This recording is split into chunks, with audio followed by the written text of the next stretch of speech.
Okay. What up guys? Welcome to my YouTube channel. Ayun nga po sir, no? Lagay tayo ng dalawang PC dyan. Wait lang. Ito, dalawang PC. Isang PC 0, isang PC 1. Yan po. Bagol yung cameraman natin eh. Dito sir, papatayin muna natin. Yan. Tapos tanggalin natin to. Tapos lagay natin itong 1F GE. Yan. Tapos buksan ulit natin. Tapos sa config, ay sa desktop, IP config 192.168.1.1.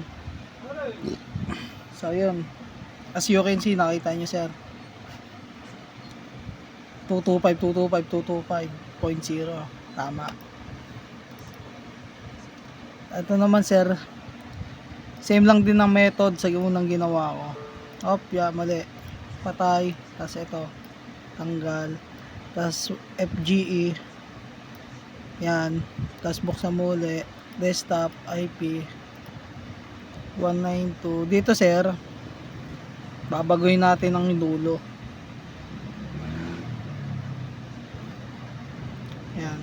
Bawal kasi sila magkaparehas. Ito mo sir, tama yan ah. Diba? As you can see sir, nakita mo 225.225.0 pa rin. Ayan. Check nga natin kung tama yung pinagagawa ko po.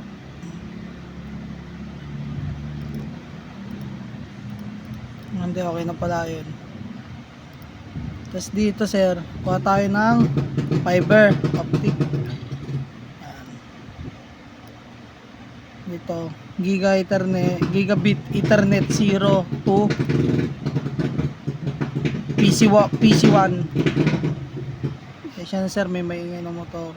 Tas etong PDU, ayan, dito, tas dito. Tapos try na natin sir, simulation. Ayan o, in progress sir, in progress. Kita nyo yan, ayan o. Ayan o, tignan nyo sir. Ayan.